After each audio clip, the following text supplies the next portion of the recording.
Sziasztok! Ebben a videóban ezt a két sarokcsiszolót fogjuk megnézni, meg ezt a kifejezetten köszörüléshez alkalmas átlátszó pajzsot, mind a három cucca Weldingertől érkezett. Ez egy 850 wattos fix fordulatszámú egykezes, ez pedig egy 950 wattos kétkezes szabályozható fordulatszámú gép. A videóban kipróbálom mind a három dolgot, és megmutatom nektek is, hogy milyen minőséget képviselnek, és hogy teljesítenek itthon nálam a műhelyben. Tartsatok velem ma is!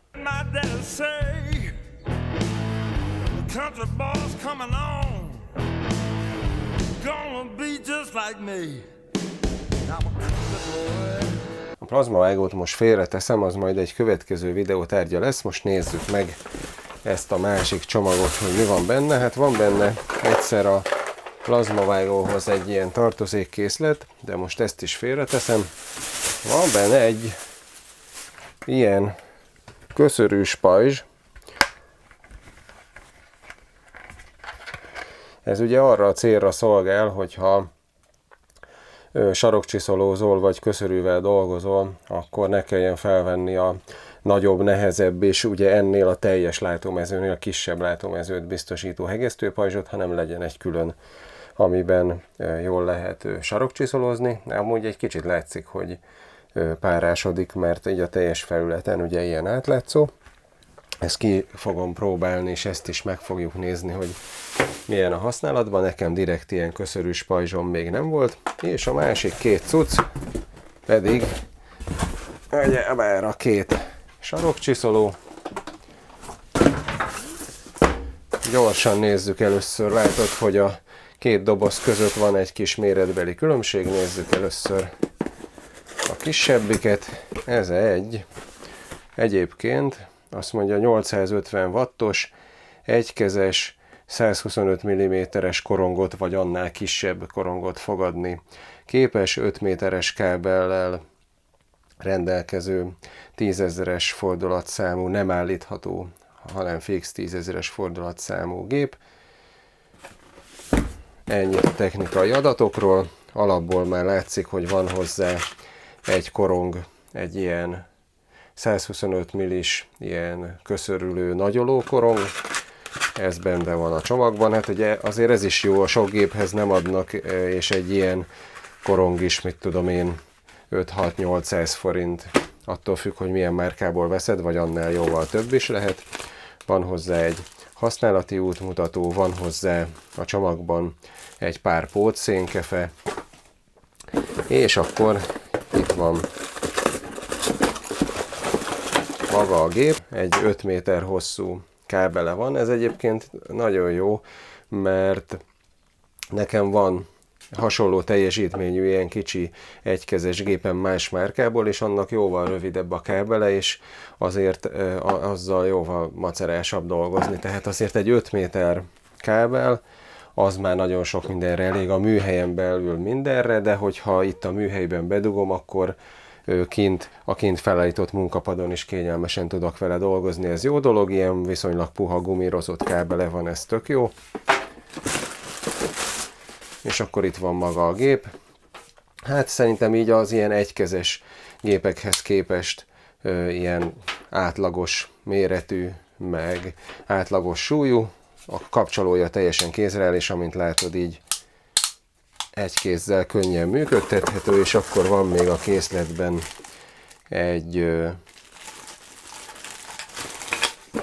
körmös kulcs, amivel ugye a korongot lehet cserélni, meg van hozzá egy ilyen oldalra, mindkét oldalra felszerelhető markolat. Ezt a gépet én nem fogom a markolattal használni, mert én általában az ilyen egykezes gépeket szoktam inkább a vágásra használni, és a nagyobb kétkezes gépet szoktam a köszörülésre, nagyolásra használni, és így a vágáshoz viszont nem szükséges, hogy rajta legyen a fogantyú, úgyhogy én erre nem rakom rá, de minden esetre van hozzá. És van még a géphez egy ilyen védő burkolat, ami már így első ránézésre látom, hogy az igazából nem nagyon szimpatikus benne, hogy nem gyors záras, tehát nem valami kallantyúval vagy pöcökkel egy pillanat alatt kilazítható, hanem egy csavarral kell állítani. Ez egy kicsit nehézkessé teszi a védőburkolatnak az állítását, hogyha szükséges, mert ugye csavarhúzó kell hozzá. Egyébként egy ilyen elég erős, és ami nekem szimpatikus, hogy ilyen oldalról nyitott a burkolat, ez nem minden gépnek ilyen, amelyik gépnek így ez az oldalsó része is így teljesen zárt, ott az jelentősen megnehezíti a korongcserét, mert általában a burkolatot is le kell szedni hozzá. Itt meg ugye oldalról a burkolat levevése nélkül hozzá lehet férni a koronghoz, és így könnyebb a korongcsere. Én jobban szeretem az ilyen nyitott burkolatokat, úgyhogy ez is jó benne.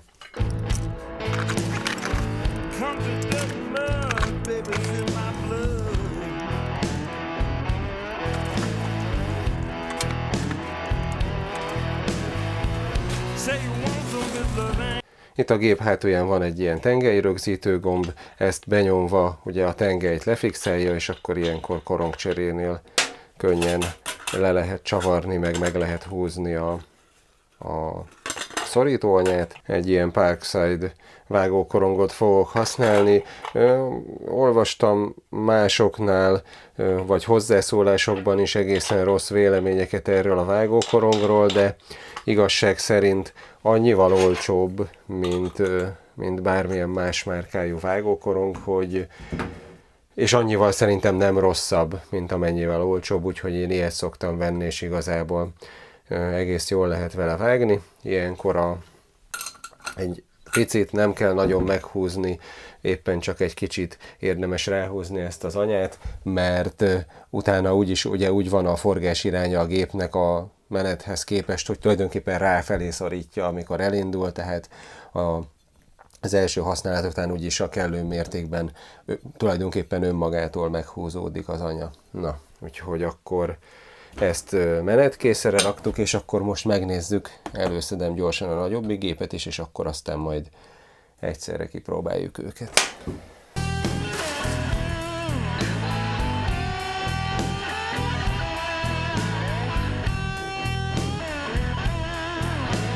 Ez egy kicsit erősebb, ez 950 wattos, ebbe is maximum 125 mm átmérőjű korong van, szintén 5 méteres kábellel, és ennek viszont állítható a fordulatszáma 4 és 11 ezer közötti tartományban, és ez egy kétkezes gép, majd mindjárt mutatom, hogy ez mit jelent.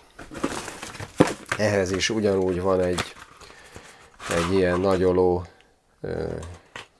köszörűkorong, tulajdonképpen ajándékba, használati útmutató, na és akkor ugye, amiről szó volt, 5 méteres kábel, hát ugyanolyan kábel, mint a másiké, ez is egy ilyen viszonylag puha, rugalmas gumikábel, ez hasznos, én szeretem, hogyha ilyen puhább a kábel, könnyebb kezelni, mint a merev kábeleket. Na és akkor itt van maga a gép. Amint látod, ezt mondtam, hogy kétkezes, hogy ugye a másikhoz képest a fogantyúja, itt ez a hátsó része másmilyen alakú. Itt van rajta egy ilyen markolat, és erre viszont már rá fogom szerelni a másik kiegészítő fogantyút, ugyanis ezt a gépet én az ilyen kétkezes gépeket szoktam a köszörülésre, nagyolásra használni, és ahhoz azt viszont célszerű így két kézre fogni, és ahhoz viszont célszerű a markolat. Ugye nyilván ennek is mindkét oldalra felrakható. Egyébként ez itt érdekes, hogy egy nagyon picit, ez a fekete hátsó markolati rész egy nagyon picit így lötyög itt a sárga géptesten. Hát mindegy, meglátjuk, reméljük, hogy a használatot nem befolyásolja. Itt van a tetején, ez is egy ilyen kézreálló helyen egy ilyen fordulatszám állító, 1-től 5-ig állítható a fordulatszám. Ugye, ahogy mondtam, 4 és 11 ezer között állítható ez az ilyen, például fa megmunkálásnál az alacsonyabb fordulatszám előnyösebb, hogy ne égesse meg a túl nagy fordulat a fát, fém megmunkálásnál meg nyilván a magasabb fordulatot szoktuk használni. Azért az ilyen gépeken, ugye, hogyha van választási lehetőségünk, pontosabban, jobban be lehet állítani a kívánt fordulatszámot a megmunkált anyag típusához, illetve az adott munkafolyamathoz képest. Ehhez is van egy körmös kulcs, meg ehhez is van egy pontosan ugyanolyan védőburkolat, mint a másikhoz. Ez is ugyanúgy csavarral állítható. Sajnos, viszont szerencsére oldalt nyitott, ezt is gyorsan rárakom.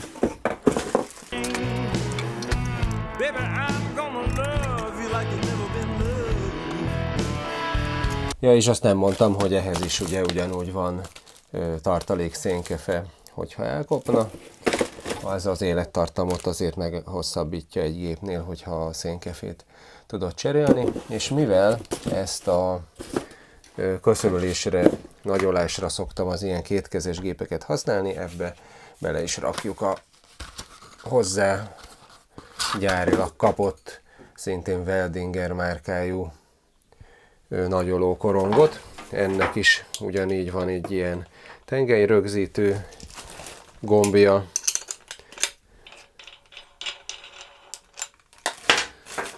És akkor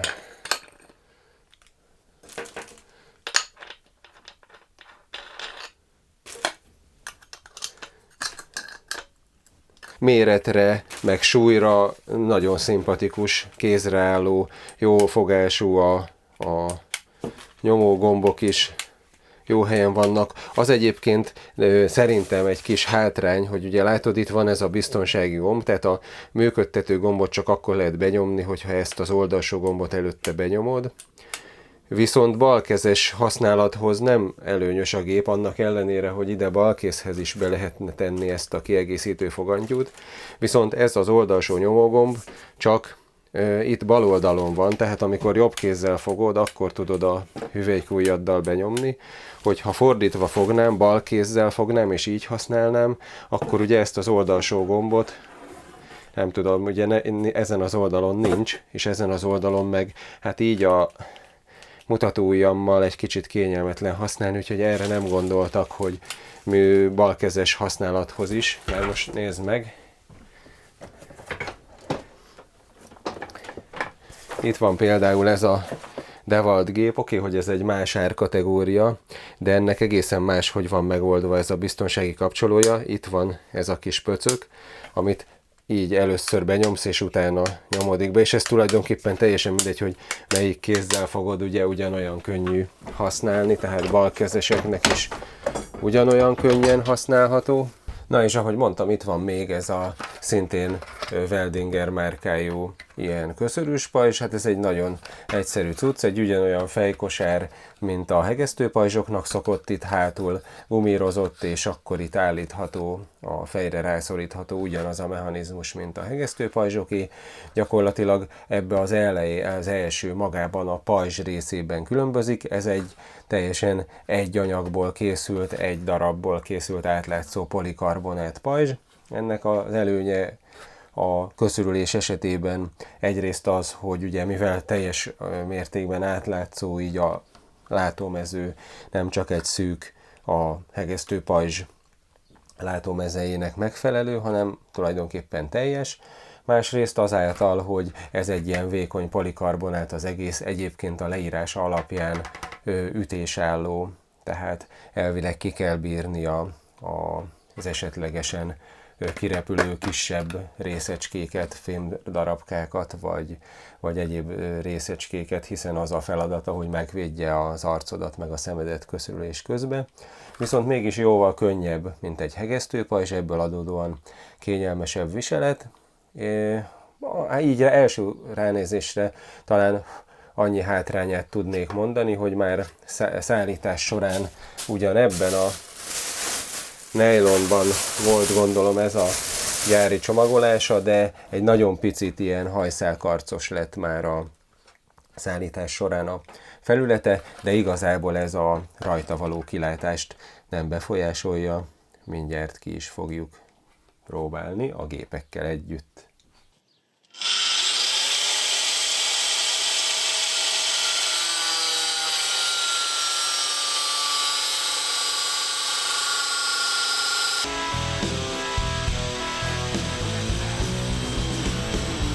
Mama said to my daddy when I was 22, said all the girls wanna know what a country boy can do. Not a country boy. Country doesn't love, baby's in my blood.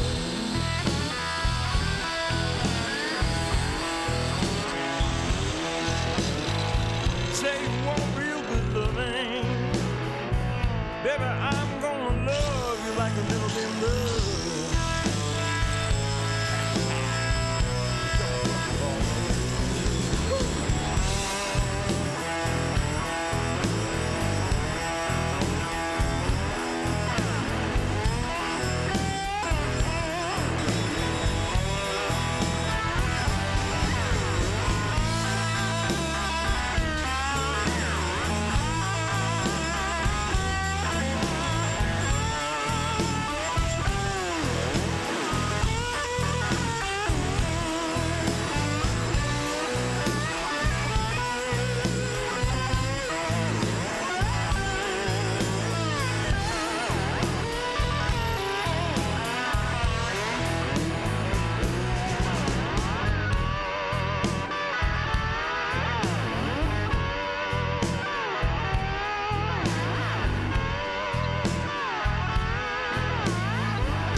Na és akkor a végére egy kis értékelés. Én ezzel a köszörűs pajzsal nagyon meg vagyok elégedve, könnyű, kényelmes viselet, teljesen jól megvédi az arcomat, meg egyébként többen kérdezték már hozzászólásban, hogy a szakállam még hegesztés vagy köszörülés során sose kapott el lángra. Hát nem, de igazából ez is egészen jól, majdnem az aljáig védi a szakállamat, tehát ilyen szempontból teljesen rendben van.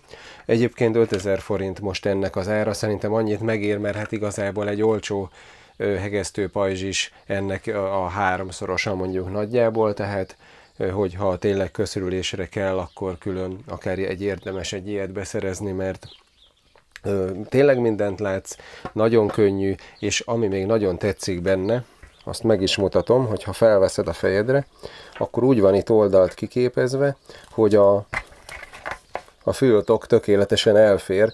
Nekem ez a hegesztő pajzsok esetében probléma szokott lenni, amikor köszörüléshez használok egy pajzsot, hogy általában így ez a fültok nem fér a pajzstól rendesen ide, és akkor így nyomják egymást, és ilyen kényelmetlen viselet. Így viszont ez a fültokkal tökéletesen viselhető együtt. Nyilván azért érdemes fültokot használni, hogy hosszú távon ne süketülj meg a sarokcsiszolózáshoz, szóval ilyen szempontból a formája is nekem teljesen megfelel. Amúgy a Weldingernél ez mindegyik kapható a webshopba, berakom a webshopnak a linkjét, ott meg tudjátok nézni az összes technikai paramétert, a leírást, meg mindent, meg ott meg is lehet venni, hogyha úgy gondoljátok, hogy találkozik a ti igényetekkel. Na és akkor nézzük a sarokcsiszolókat. Először a kisebbet, ez egy teljesen kézre álló, normális súlyú, könnyen kezelhető gép, és ami nekem nagyon tetszett benne az az, hogy lágy indítása van, tehát nem hirtelen egy rántással indul meg a korong, hanem amikor bekapcsolod, akkor egy ilyen 1 másodperc alatt így fokozatosan pörög fel. Ez egy ilyen finomabb működés tulajdonképpen, meg igazából amúgy az elektromos hálózatnak, a biztosítéknak is jobb, kisebb eséllyel veri le a biztosítékot az olyan gép, ami ilyen lágyan indul. Amint láthattátok, az ilyen vastag anyagokat is, meg minden teljesen jól vág, nem lötyög benne semmi, nem kóvályog benne a tengely, nem lötyög a korong, nem túl hangos, nem csörömpöl a belseje, tehát igazából úgy tűnik, hogy normálisan össze van rakva, úgyhogy nem tudok rá igazából semmi rosszat mondani. A másik gép, a nagyobbik, a VS2, ugye ez volt a WS1, ez pedig a WS2, ezt, amint láthattátok, közörülésre használtam, hát teljesen jól teszi a dolgát, ez is igazából szép hangja van. Gyengébb minőségű sarokcsiszolóknál előfordul, hogy már új korukban is ilyen kellemetlen, reszelős vagy csörömpölős hang jön innen a szöghajtásból, ezeknél ez egyáltalán nem fordult elő. Az mindegyiknél amúgy feltűnt, hogy viszonylag hamar, viszonylag rövid használat után eléggé felmelegedett itt a szöghajtás, hogy azért, mert kevés zsír van benne, vagy valami másért nagy benne a surlódás, ezt nem tudom. Minden esetre az biztos, hogy ezzel a géppel, amit én az ilyen nagyobb felületek tisztítására szoktam használni, ez egy DeWalt gép, ehhez képest ezek sokkal jobban melegedtek, ennek itt a szöghajtása, a feje jóval kevésbé szokott melegedni. Nyilván ez egy más árkategóriájú gép. Azzal együtt ezzel sem volt nekem semmi problémám, teljesen jól működik, az is egy nagyon jó funkció, hogy szabályozható a sebessége, mert így a különböző anyagokhoz és a különböző felhasználási területekhez finoman be lehet hangolni. Ahogy láthattátok, mindegyiket a rendeltetésnek megfelelően használtam néhány vasdarabon. Ez alapján számomra az derült ki, hogy mindegyik ahhoz a feladathoz, amire szerintem való, kellően erős, hibátlanul tette mindegyik a dolgát. Nyilván azt nem tudom megítélni, hogy a belsejében milyen minőségű alkatrészek, milyen minőségű szöghajtás, tengely, motor és egyebek találhatóak, tehát ilyen módon a várható tartósságával kapcsolatban nem tudok nyilatkozni, de ez minden eszközre így van, ami az embernek nincs röntgenszeme, és ezt nem tudod ennyiből megállapítani. Minden esetre szemmel láthatóan mindegyik jól működik. Igazság szerint ez a kétkezes gép is egy nagyon célszerű méret, mert nagyon kicsi, nagyon könnyű, tehát ez ilyen 2 kiló körül van az egész, nagyon jól kézbe illik, sokkal jobban lehet vele ilyen tisztító munkákat csinálni, mint egy nagy 2000 wattos, mit tudom én, 6-8 kilós ilyen hatalmas nagy koronggal működő géppel. Erre a célra sokkal jobb egy ilyen kicsi gép. Az már más kérdés, hogy mindenkinek szüksége van-e két sarokcsiszolóra. Nekem eddig is pontosan ugyanígy volt itthon a szortiment, van egy ilyen nagyobb kétkezes gépem, hát egy kicsivel nagyobb, meg van egy egykezes, és a kettőt így felváltva tudom használni. Azért célszerű szerintem egyébként, hogyha két géped van, mert akkor nem kell folyton a vágó meg a tisztító korongot cserélgetni ugyanazon a gépen, hogyha sokat dolgozik az ember egy nap, és sokat kell felváltva vágni meg köszörülni, akkor baromi idegesítő, meg nagyon sok idő elmegy azzal, hogy a korongokat folyton cserélgeted. Szerintem ilyen szempontból, hogyha valaki elég sokat dolgozik vassal, akkor simán érdemes két gépet tartani, és hogy egyébként tudom-e én ezeket ajánlani, láthattátok, mind a kettő teljesen jól működik. Én az árba nem akarok belemenni, mert azt mindenkinek magának kell eldöntenie, hogy mennyi pénz az, amit rá tud, vagy rá akar szánni egy gépre, és mi az a márka, meg mi az az ár, ami neki a megfelelő kompromisszumot fogja adni. Minden esetre a webshop linkjét berakom a leírásba, ott meg tudjátok nézni, ott látható az ár is, meg mindenféle technikai leírás. Összességében azt tudom mondani, hogy teljesen jól működő gépekről van szó. Remélem ebben a videóban is tudtam hasznosakat mondani és mutatni nektek. Hogyha így van szokás szerint, támogassatok egy lájkkal, hogy a csatorna fejlődhessen, iratkozzatok fel, hogyha még nem vagytok, és találkozunk legközelebb, például ennek a plazmavágónak a bemutató videójában is. Tartsatok velem legközelebb is. Sziasztok!